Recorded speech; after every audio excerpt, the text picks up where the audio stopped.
Today I'm getting my game on and taking a look at this LEGO Nintendo Entertainment System.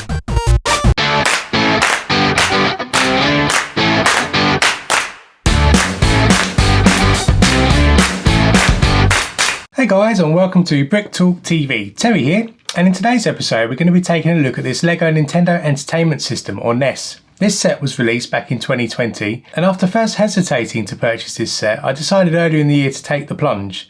And this set consists of 2,646 pieces, which are spread over about 21 sets of bags. The set currently retails for £209.99 in the UK, but there are some deals starting to pop up now as the set is starting to get a little bit old. The set is really based on 4 structures. You start the build off with the console itself, moving through to the controller, the games cartridge, and then finally building the TV.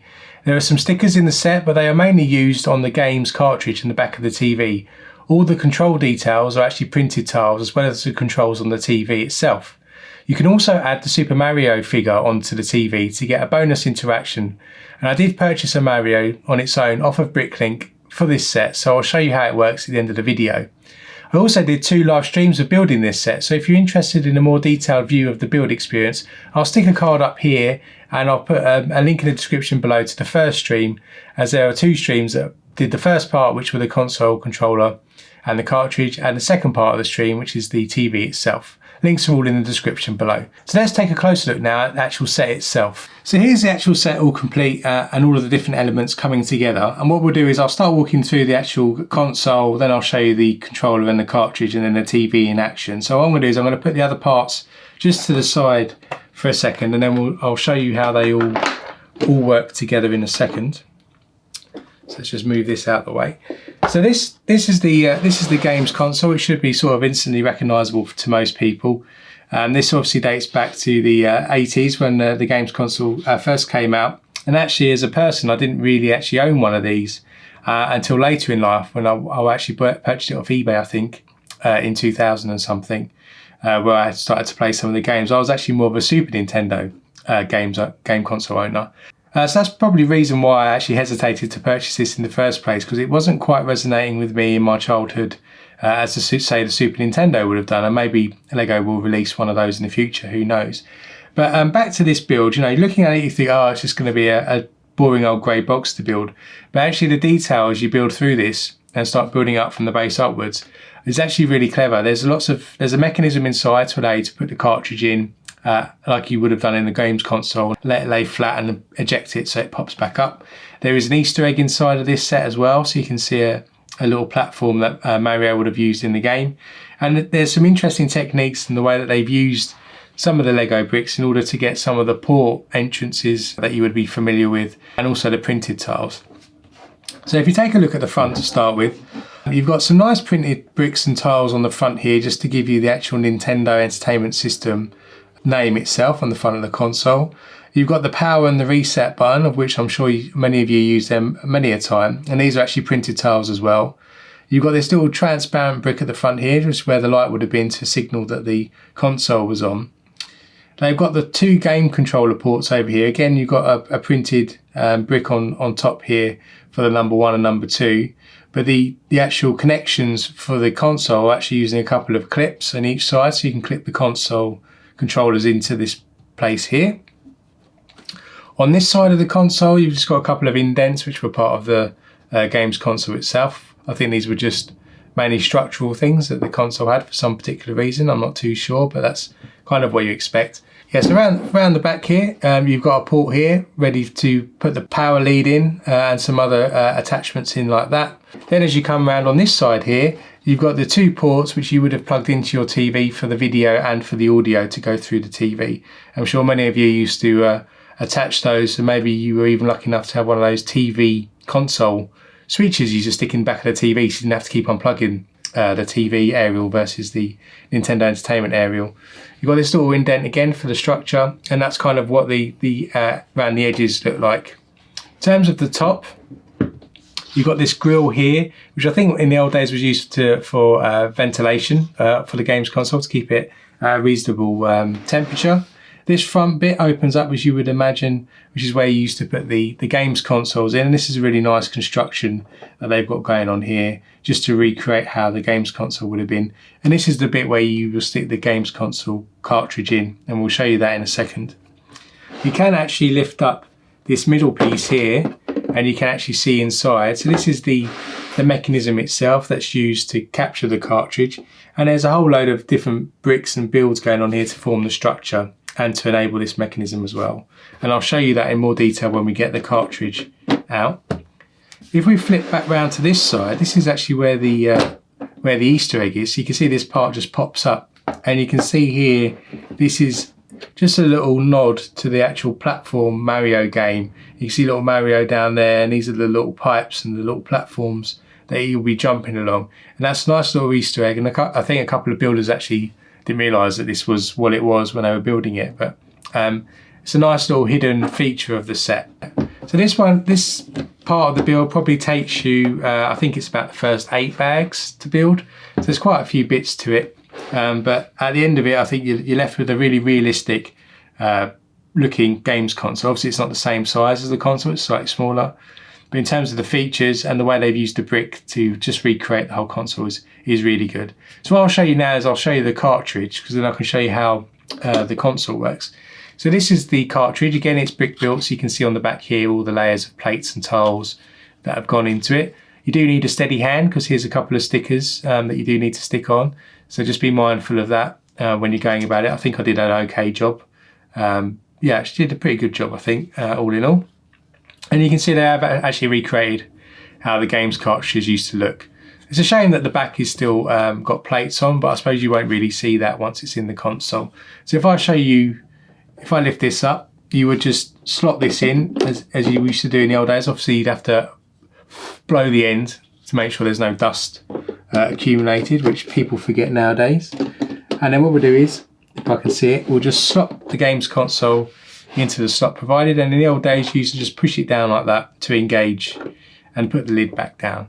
And that's it now. The cartridge would have been starting to boot up once you turn the power button on to load the game up. And then what I found with this is that the release mechanism, where you have to go in, open this up, push it down to pop the cartridge up, can be a little temperamental. It's usually best if you leave it for a few seconds inside there, because I think there's a little mechanism that just takes a little time to move itself back into a certain position. That may just be how I built it, I'm not sure, but seems to be the case. Then to get the cartridge out, you should just push down like that, and then it pops back out, and then you can remove the cartridge. So what I'll do is I'll just take this top bit off so you can actually see what the cartridge looks like. So here you can see the mechanism inside the games console. If I lift the lid up, we can slot the cartridge into position. I'll push it down here, and there's a little mechanism over this side, which, as I said, takes a few minutes. Just close that again to sort of get into a certain position which allows you then to loosen it. I found if you do it too quick, it kind of doesn't move. You just need to wait a few seconds to allow it to position again. So then if I lift this up and then I push on the cartridge again, it pops back up and we can take the cartridge out. So it's a really lifelike mechanism. So that's the games cartridge and the console itself. Then I'll just stick that back onto the top there. Then if we look at the games controller itself, again, I think it's probably about the right size, I should imagine. And maybe the console is the right size. Just from childhood, I seem to think it was a bit bigger than that. But this, again, is really replicated very well. It's about a brick and a half in height. So you've got a tile and a plate on the bottom with a row of bricks. So it sits quite nicely in the hand, very similar to how I remember the games console controller being. You've got this flex cable here, which is actually secured with a brick inside here, so it can't pull out unless you take it apart. And this one is just pushed into a handlebar kind of feature. You can see you've got a couple of clips here that then allow you to push this into the front of the console, so it sort of sits snugly, but sometimes it does pop out. And you can't use these buttons, so you can't press on the buttons or the game's joystick control pad or these select and start buttons. They are firmly in place. But the Stitech look, again, you've got printed tiles on here just to get the Nintendo, the select start buttons. You've got a couple of printed tiles to give this outline of the joypad thing there. And then you've got the A and B, which you're synonymous with. And of course, because these are black tiles on the controller, if you start touching it, you do get the fingerprints. So you might want to bear that in mind if you want people to not touch it, so you get a fingerprint kind of free experience. And then all in all, after the first part of the build, you're left with the console, the cartridge, and this games controller. So what I'll do now is I'll flip over and we'll take a quick look at the TV separately, as that takes up the rest really probably the most of the bags inside this set. So here we are with the actual TV set itself, and as I said, it takes up quite a few bags to build this. You actually build it without the legs to start with, and the legs I think were one of the last things you actually build on this set. So you just really start building up the frame of the TV. So you're building up the box really. So you start building out some of the back area, and then you put the front bit on with the TV screen, which obviously takes up quite a few bags because it's all individual tiles and bricks that you place on sort of a conveyor belt that spins round as you rotate this crank on the side. Overall, I think the look of it is really good. You've got the nice detail on the front here of where the speaker would have been on the TV, so you can see all these individual inverted plates here that are used just to make the look of that. And I did actually, I think it's about 40 1x1 plates there to stick in, so it does take a bit of time to stick that in, so be warnful of that. Then on this side you've got the old-fashioned TV knobs that used to turn to get the channels and the contrast and all that sort of stuff. If you do move this top one here, which does the channel, it does actually make a clicking sound.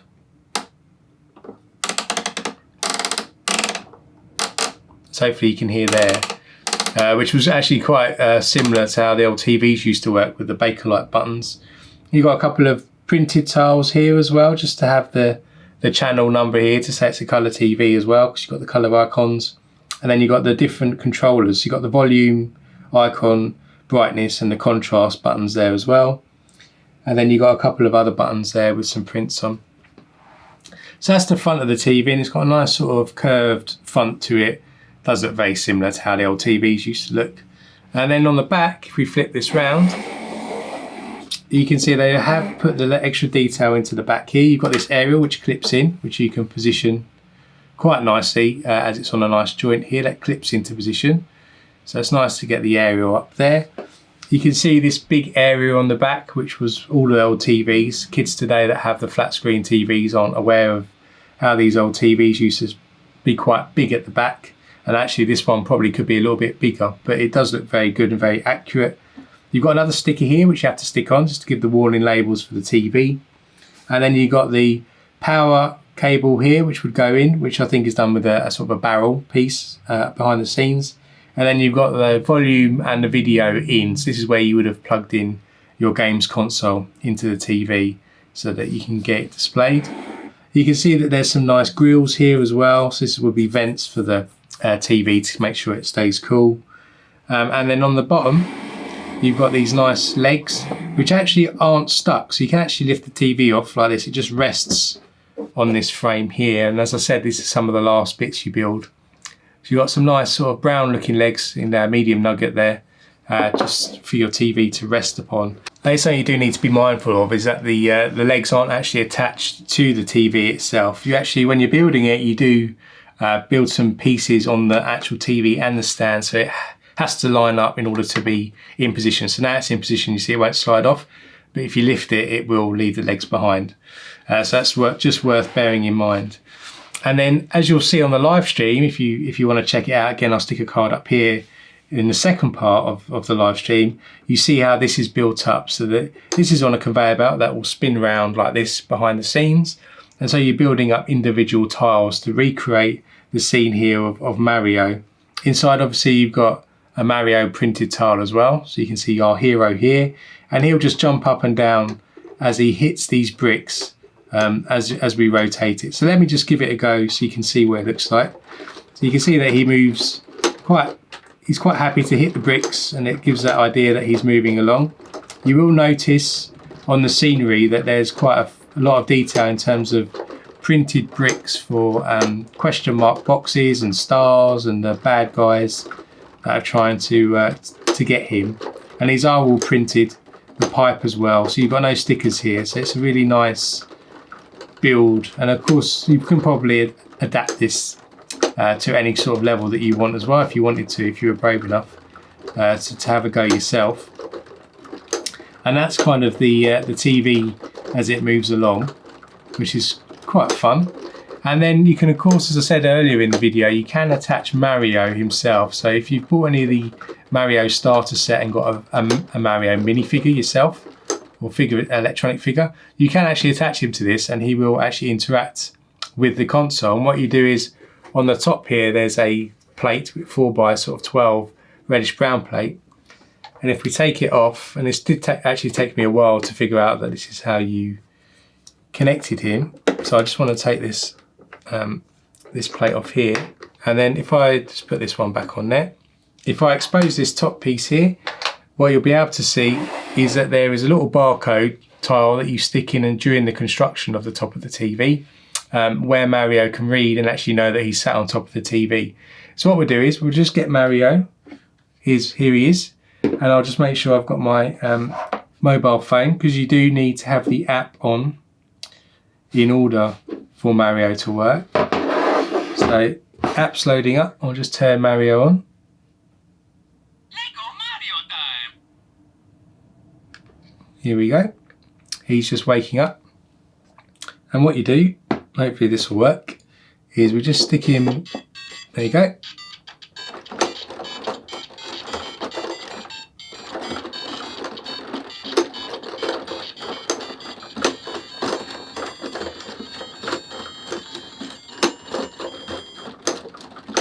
And that's it. So he plays a little theme tune from the actual Mario game and does some sound effects. Now I was hoping actually for a little bit more for that. That's why I actually went out of the way to purchase Mario from Bricklink separately.